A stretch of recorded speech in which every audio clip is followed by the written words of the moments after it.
Hi guys, Jason here at Wavtech, and in today's workshop, we're going to go through how to program the IRAD Plus.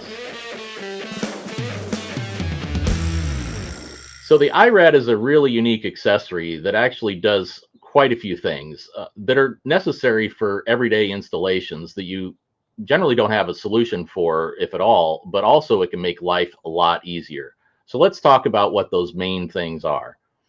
So the IRAD Plus is a patented technology that gives you really three main things that are important for everyday installations. Everybody has come across some of these situations at one point or another, and there actually really wasn't a solution for some of the things that the IRAD Plus can do. It does three core main things. It's an automatic ignition generator. It's actually a switch trigger isolator and generator, and it's also an automatic relay solenoid control device. So talking about the automatic ignition generation, which is really the primary function, it gives you the ability to generate a switch trigger from just power and ground in any vehicle. By programming the device to know when the engine is started and then when the engine is off, you can get a true ignition from any power source in the vehicle. So this will save you a lot of time from trying to find the switch trigger in a vehicle that may not even have one. So just the time alone is worth the 1 minute literally of programming investment that it takes to program the IRAD to do that.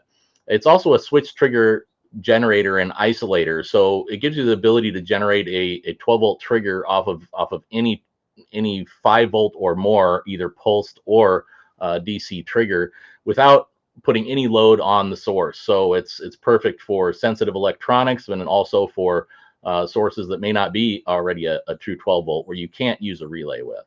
And then lastly, it's an automatic relay solenoid control device, which gives you the ability to automatically separate auxiliary batteries from the main battery. And this is really important for stop-start vehicles when you're putting in large systems that are going to power cycle every time the engine cranks and the starter drops the battery voltage and causes your amps to power cycle. So this will totally isolate the system and alleviate that. And on top of that, of course, it has some really cool features such as adjustable turn on and off delays. You can actually reverse the turn off order, so that gives you the ability to completely solve any turn on or turn off pop. And as a big upgrade to the original IRAD, not only some of these features, but also it delivers about 4 times the output current of the original IRAD. So it can produce over 3 amps continuous per output, or 6 amps in parallel, which is enough to drive most small electronics directly, including radar detectors, dash cams, and rear seat entertainment. So the IRAD Plus, as I mentioned, has three core features. One of them is the ignition generation, and to program that is really simple. Like I said, it's a 1 minute process. So all you do is connect to power and ground anywhere in the vehicle and simply start the engine. Start the engine and press and hold the ignition program button for 5 seconds. And the engine is started, so I'm going to increase the voltage here.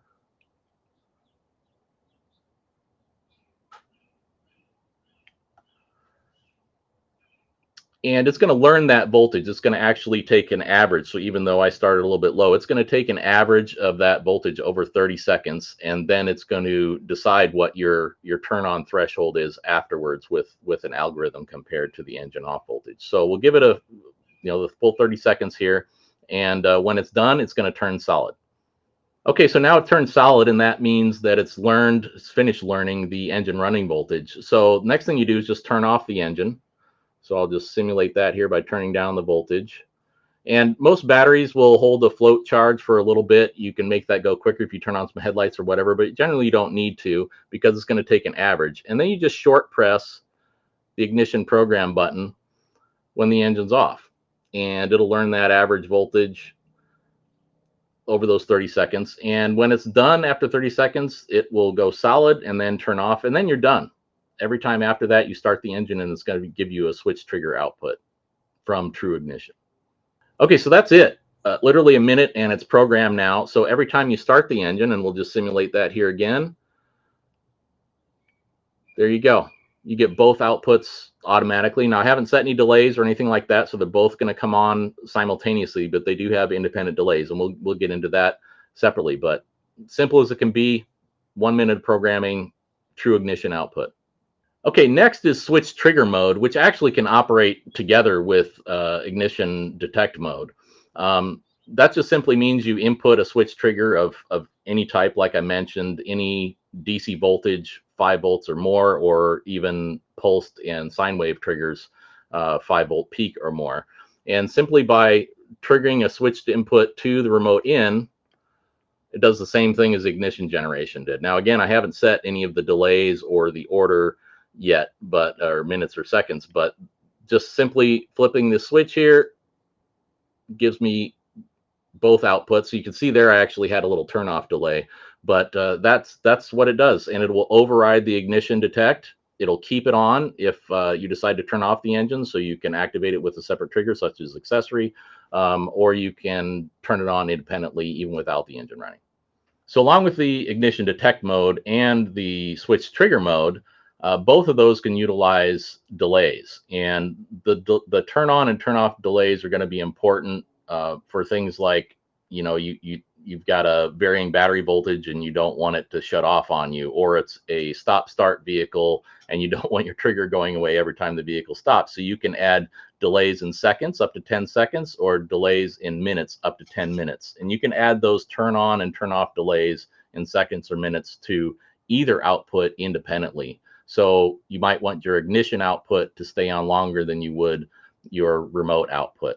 So we're going to start with the turn on delay, and this again is really easy to program. So we've already programmed the thresholds for ignition detect mode. It's already ready for turn on and turn off just by flipping the switch. But now we're going to set the turn on delay. So simply press the whichever output you want to adjust the turn on delay for, either the ignition or the remote. We'll start with the ignition, and I just press it once, and while it's flashing, that means it's ready to take input. So I'll just push it twice for 2 seconds. The default is in seconds, and after not touching it for 5 seconds, it'll time out. It'll flash back twice, indicating that it's taken 2 seconds. And now when I turn it on, 1001, 1002, 2 seconds of turn on delay. Now, I didn't set any additional delays for the remote output, so that means it's going to come on at the same time as the ignition output does. So now let's do a quick turn on delay for the remote. Okay, so now we've got the turn on delays, but no turn off delay. So they both turn off instantly with either the ignition detect mode or the switch trigger mode. So now I want to set some turn off delays. So let's start with the ignition out. So instead of pressing it only for 1 second, you press it for 2 seconds, not more than 5, but about 2 seconds. So just press and hold and then release. And while it's flashing, I'm going to put in 2 seconds of turn off delay. Okay, and then it'll flash back twice. Done. And I'm going to do the same thing for the remote. I'm just going to press that for 2 seconds, release, and just press it once for 1 second. And when it's done, it'll time out. Okay.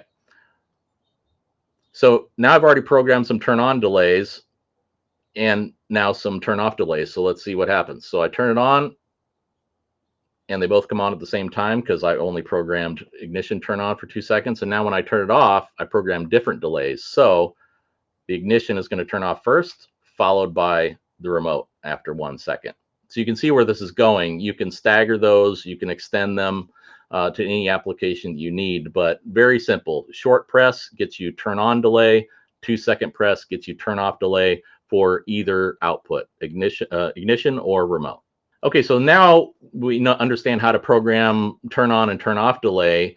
You can choose whether those delays are in seconds or in minutes. By default, they're already in seconds, but if you want minutes, which is most often going to be on turn off delay, like I mentioned for stop start vehicles, let's just go ahead and do that for ignition out, and let's set it to 1 minute of turn off delay. So I'm going to press and hold that for 2 seconds and release, and now it's in that mode. And then I'm going to press and hold it for 5 seconds and release, and it's flashing slowly to indicate that now it's in minutes. Okay, so now every time I turn it on, it's gonna do the same thing because I left that in seconds. But when I turn it off, It's going to stay on for a minute. And then after that minute is expired, it's still going to have that 1 second of delay for the remote out after that. So whatever you set it at, that's the first one and then the second one. Okay, so now that I have decided what my delays are going to be, the next thing is if you need that reverse turnoff order. So that's going to be really important for situations where you have a pop noise, and that can be a turn on or turn off pop noise. Basically, you always want the source to turn on first because that's what's generating those pops, either during boot up of a factory radio or an aftermarket radio. So you want the radio on first, but not the amplifier yet. So you want to turn the radio on first and then the amplifier. And then on turn off, the opposite is true. You don't want the amplifier amplifying the radio's turn off pop or shutdown noises. And so you want the amplifier to turn off first and then the radio. So to reverse that turnoff order is really simple. It's controlled by the remote program button, and you just need to get into the turnoff programming mode, just like I did for the turnoff delays and also for the seconds and minutes for the remote output. So I'm just going to press and hold the remote program button for 2 seconds and release, and then I'm going to press and hold it for 10 seconds.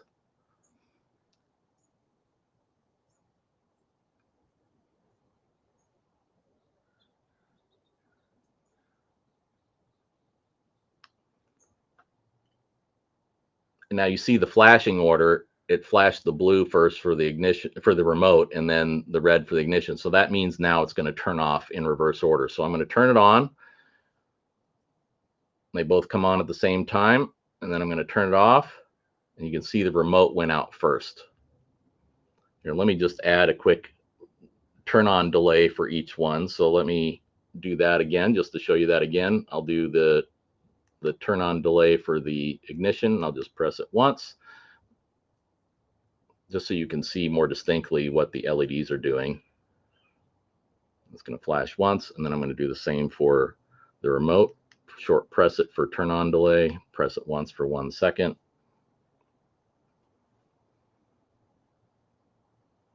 Okay, so now that's done. All right, so I've reversed the turn off order and I've got 1 second of turn on delay on each output. So I'm going to turn it on, ignition first, remote second, turn off, remote first, ignition last. So there you have it. That's basically all the settings you need to do for typical applications, and there's a couple more that I'll get into in a little bit. So now that we've done all the main stuff, the basics, the ignition detect mode, switch trigger mode, the delays, the reverse turnoff order, there's one more main mode, the third main mode, which is relay solenoid control mode, and that is basically only for stop-start vehicles where you need that auxiliary battery to be separated from the main battery every time the starter cranks and that voltage drops so much that it causes your amplifier system to cycle. So by isolating that auxiliary battery every time the engine is off, it will never see that starting cranking voltage drop. So let's go over here to another demo and I'll show you how that works. Okay, so this is to demonstrate the third main use case for the IRAD Plus, which is relay solenoid control mode, or RCM. And so you have the ignition detect mode, the switch trigger mode. RCM is basically same as ignition detect mode. So you would program the ignition thresholds just like I showed at the beginning, but you want it to automatically separate the two batteries using this solenoid controlled by these relays. The reason for the relays is even though the IRAD Plus has 3 amps of output per output, some of these solenoids can draw more than that on a peak, and it's also to change the remote out into an active ground. So let's go ahead and switch over to the relay control mode, and that's done simply by pressing the remote program button for 5 seconds.